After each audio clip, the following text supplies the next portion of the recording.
Welcome back.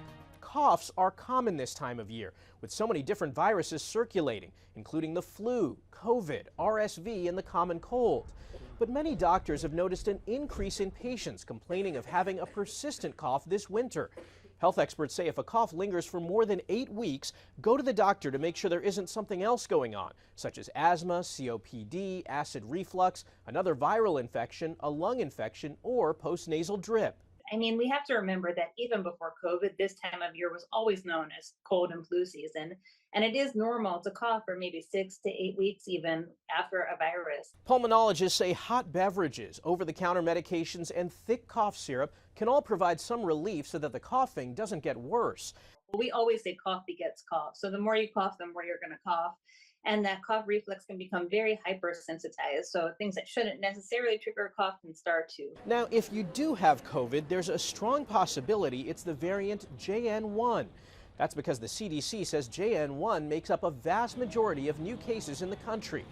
The good news, however, is that early data from hospitals suggest it is not leading to more severe illness than previous variants.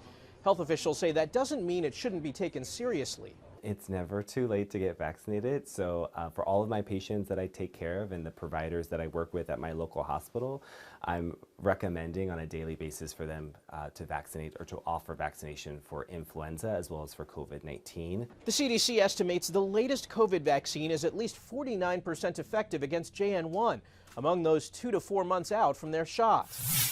Elon Musk says his startup company Neuralink successfully implanted a brain chip into a human being for the first time ever. The chip is a potentially groundbreaking device that could help people who are paralyzed. Musk made the announcement on X and says the patient is recovering well. Neuralink claims their implants will allow quadriplegic users to control external devices like computers using only their mind. What a spike is and what electrophysiologists and neuroscientists call spikes are when a neuron fires. Professor Tara Spires-Jones is president of the British Neuroscience Association. She says Neuralink hasn't publicly published data showing how it works, but assumes the implant sends electrical signals to the body in the same way the brain does. Your brain has 100 billion of these neurons all talking to each other and firing, and you have developed this phenomenally complex nervous system and evolved it to work. But what we have to do when you're just getting little signals, just like a little spike from these neurons, is the computer has to interpret what that means. So you have to train the computer to say, when I am moving my left foot or thinking about moving my left foot, this is what those signals look like. The FDA approved the procedure for human trials last year. The company already tested the implant on monkeys, something Neuralink and Musk have been criticized for. A Colorado man is urging lawmakers to limit the sale of a food preservative that's being used in more and more suicides. And you look back as every parent of a child who dies by suicide and say, you know, what couldn't we have done different? And it's just the parade of horribles. Bruce Brown's son Bennett suffered from long-term COVID, which exacted a toll on his physical and mental health.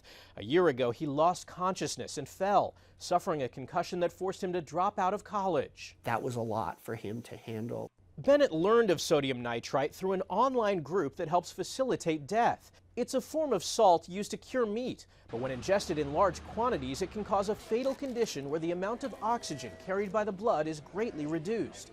According to a study from Harvard Medical School, sodium nitrite was involved in 260 suicides between 2018 and 2020.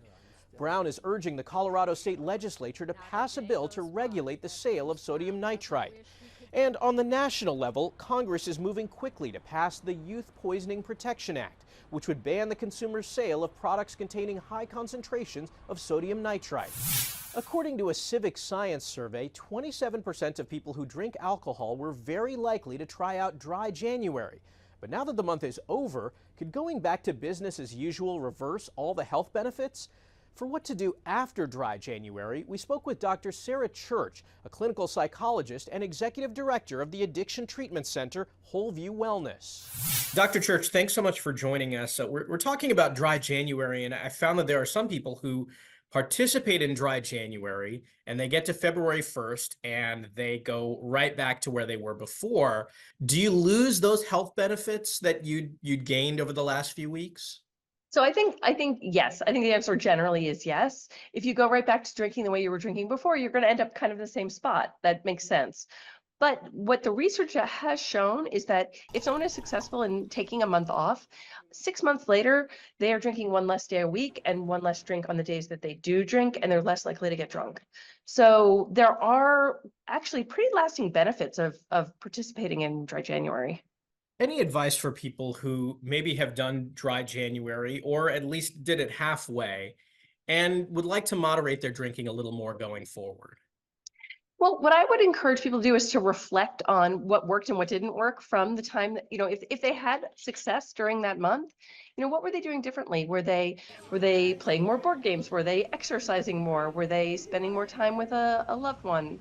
Whatever they were doing that actually felt better and reduced their drinking, they should try more of that.